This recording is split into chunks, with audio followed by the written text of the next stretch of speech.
Ladies and gentlemen, welcome to my channel.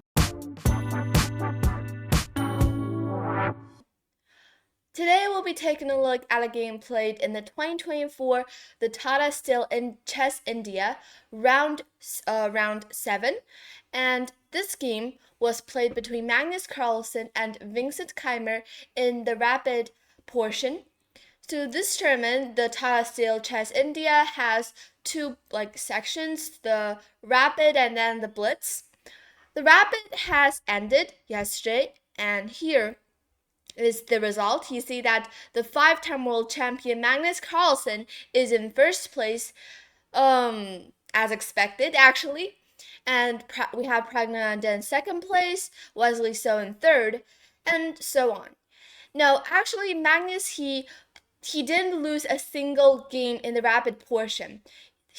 All the players played 9 games in a row, and Magnus drew 3 games and then won all the other games. So it's actually really impressive. He actually won 6 games in a row. And today we'll be taking a look at this game where he was facing Vincent Keymer, one of the young prodigies from Germany, who is really strong actually. And in this game, before this game actually, he has already won 4 games in a row. He is still, at this point, he is only half point ahead of Noterbeck. And of course, if he really wants to go into if he wants to become the champion, he still has to play a few good games in order to do so. And this game is actually a really crucial win for him. And yeah, let's see. Magnus as white started with d4 and Vincent played knight f6, c4, e6, knight f3, d5, knight c3, and then c6. Now after this c6 move, we transferred back to the semi-Slav defense. And actually there are many ways or move orders to get to this specific position.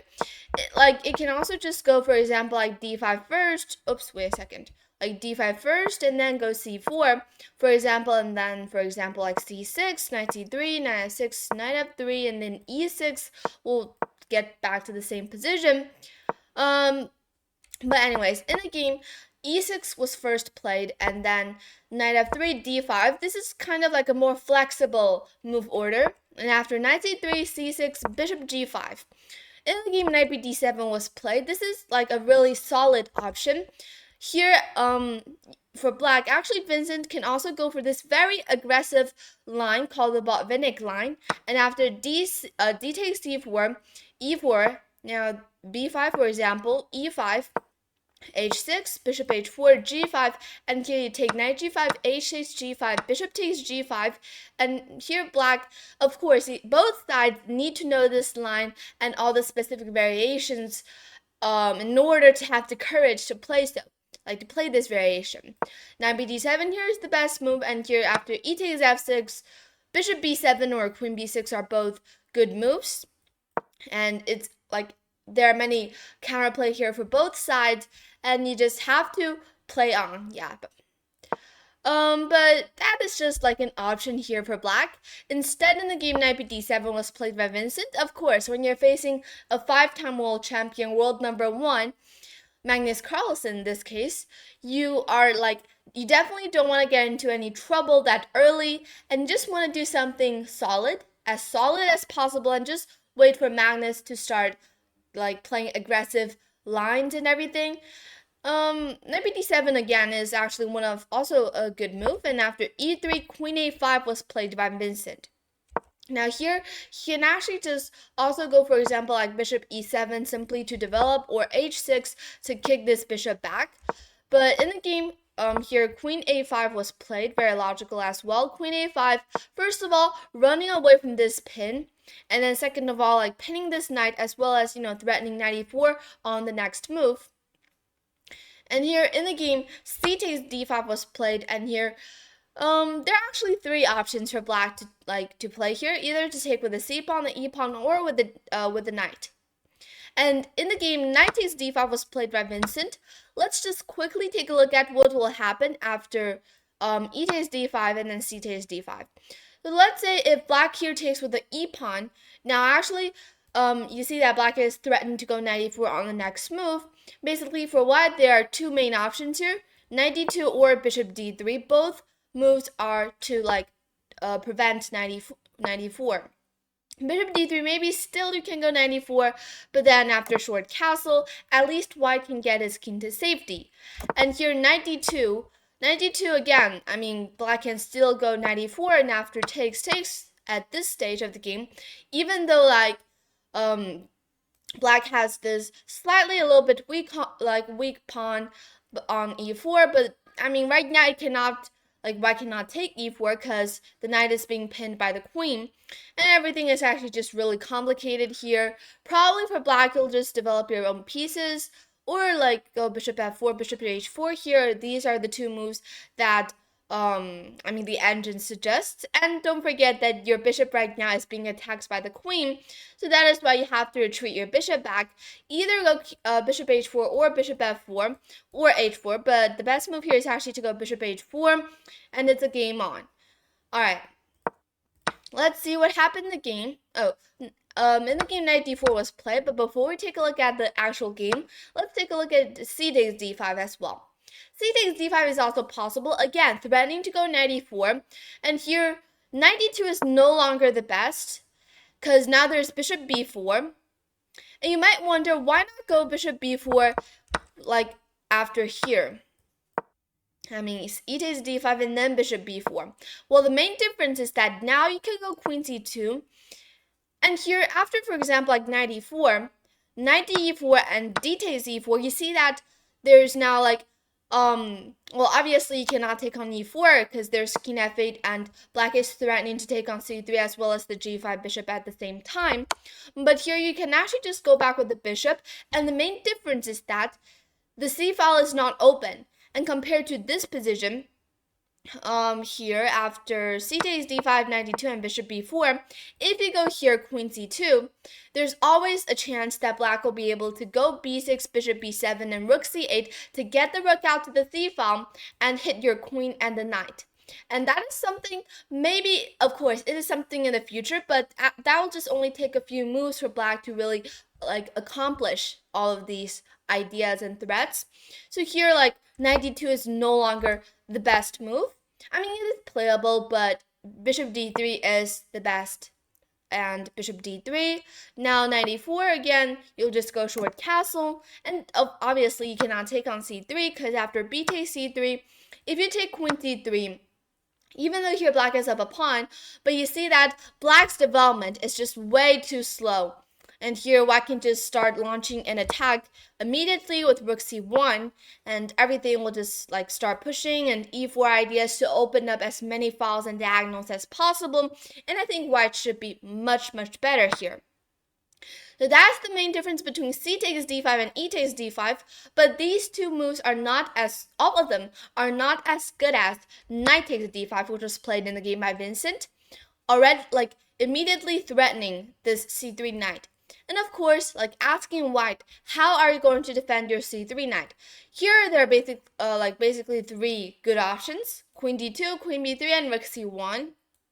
And in the game, rook c1 was played, the best option actually. If you go, for example, queen d2, the main problem is that there's again bishop b4, and again this very annoying pin, and queen b3. Queen b3 is, I mean, there's bishop b4 again.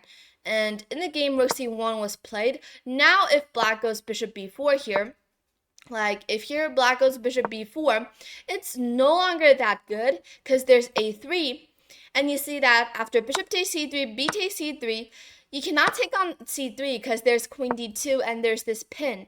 And you can see that the main difference is that before, if you had gone queen d2 immediately, your rook is still on a1.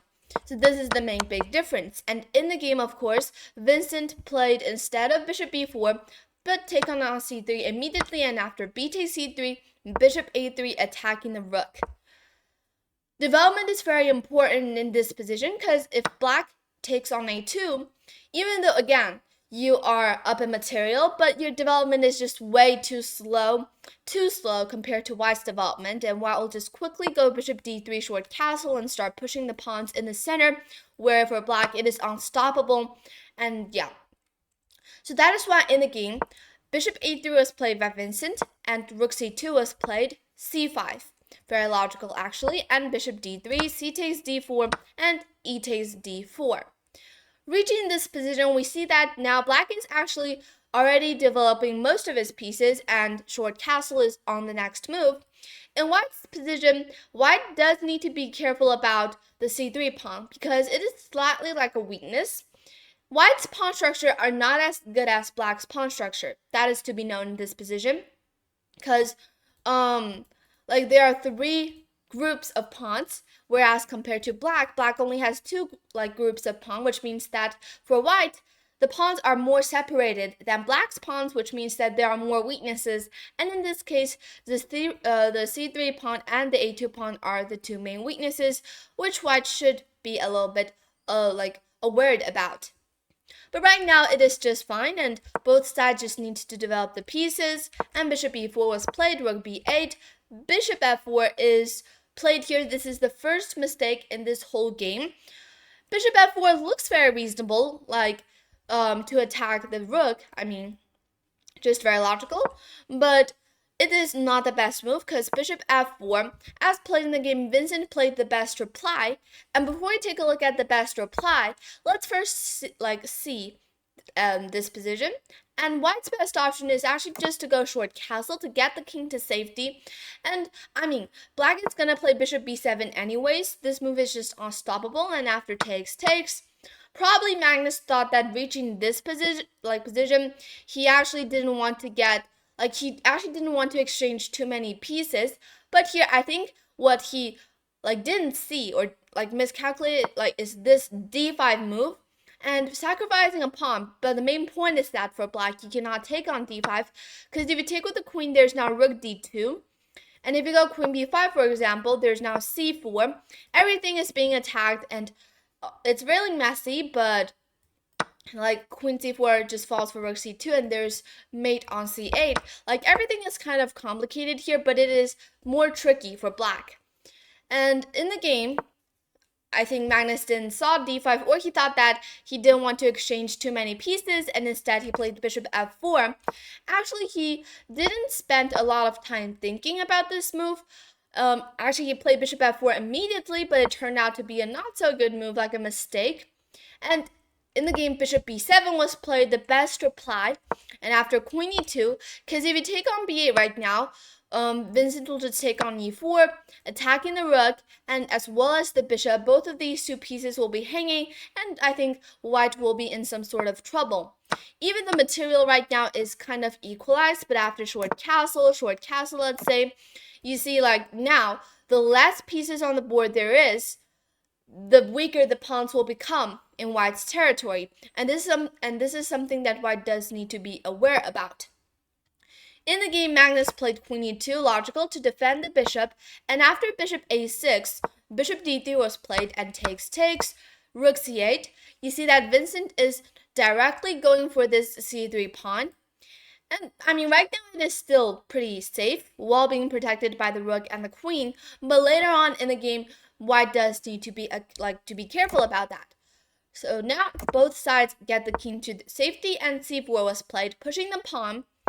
Bishop e7 back, and bishop e7 is like a very logical move because you're trying to get the bishop to f6 at some point to attack this pawn, to attack the d4 pawn this way.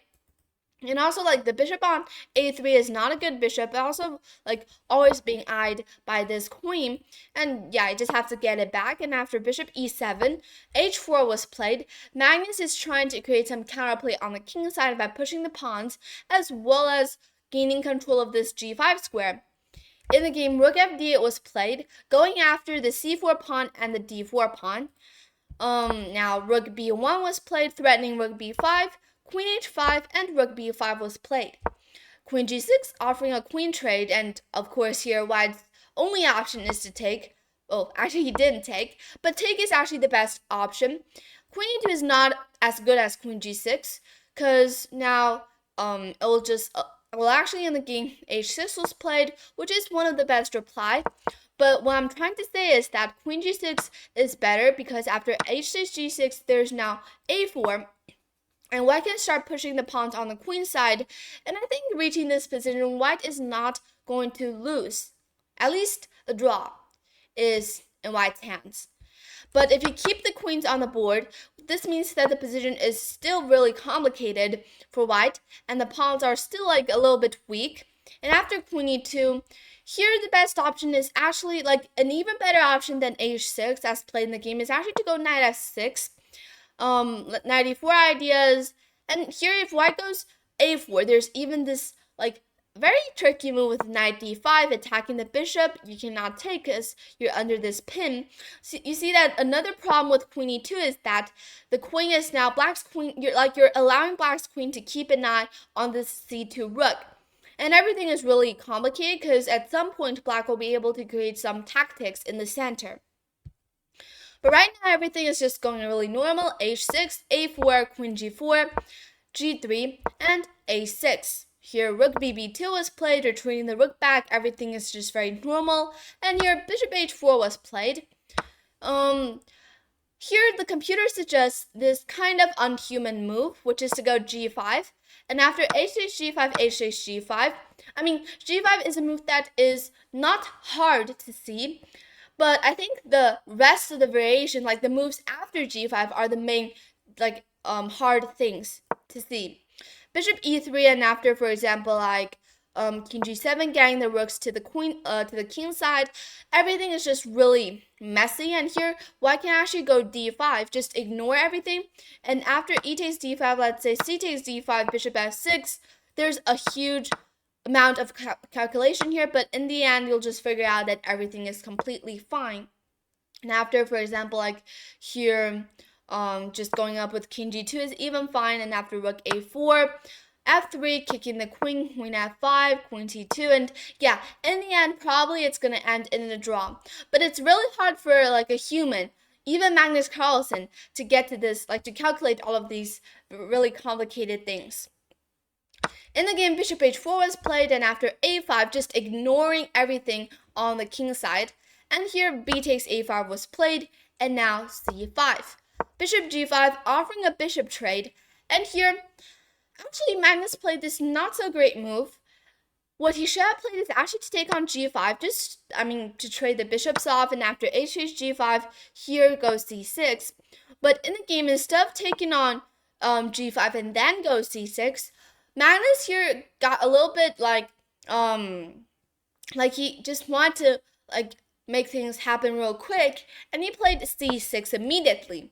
But this just allowed bishop f4, c takes d7. Of course, this I think Magnus had already calculated everything after c6, and everything is actually forced by both sides. After bishop f4 takes rook c2 and bishop g3. When I was looking at this game on during when they're still playing on live, I was just thinking, what can black do here? And all the other moves for black are good for white, but this is the only move where black is better. After bishop takes g3, and here f takes g3, queen takes g3. Obviously you cannot ignore it. And after f takes g3, queen g3, king f1. But now after rook d7, rook c8 check, king h7, and queen e4 check. Here there are basically two options for black, either to block with a queen or to block with a pawn. And actually both of these moves are okay, but queen g6 as played in the game is slightly better than g6. If you go g6, there's probably something like 95, and everything is just really messy. Probably black will just start checking white's king, and it will probably end in a draw after a few bunch of checks. But probably in the game, Vincent here even wants to win this game because he is up in 5 pawns, and 5 pawns, that is a lot of pawns. And it seems at first sight that black is not going to lose this game, no matter what. But in the game, it just happened. F takes g6, king e2, g5. You see that even though black is up 5 pawns, but the pawn structure is slightly a little bit ugly. But with accurate play, of course, black is definitely gonna hold the draw. King e3 was played, rook d6, defending. Well, actually, rook d6 is a kind of an inaccuracy. What here white black should have played is just to start pushing the pawns, and after rook a4 to get the rooks out, and then just start pushing the pawns, trying to make white's rook as passive as possible, and then start pushing the pawns on the king side.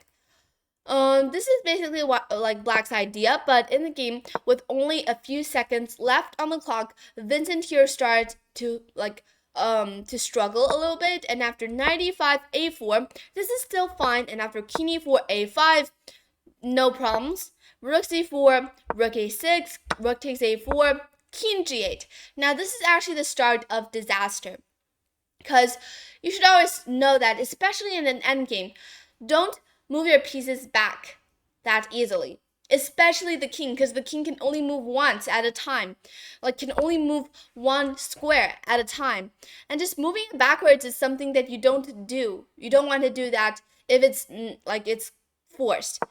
In the game, like you can actually just push h5 and go up with the king, and this is just going to be a very easy draw, I think. But I don't know what's happening, but probably under a lot of time pressure, Vincent here started to make mistakes and immediately throw this whole game away.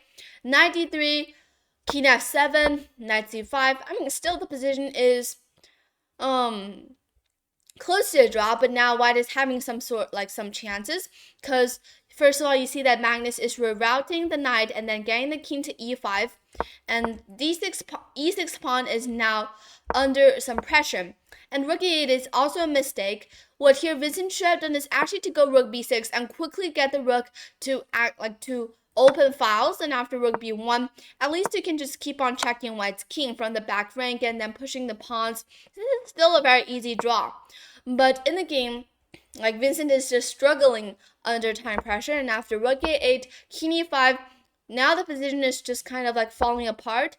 g4, knight takes e6, and Magnus is playing each move really fast and accurately, putting the pressure on his opponent step by step, and immediately starting to gobble up all of the pawns.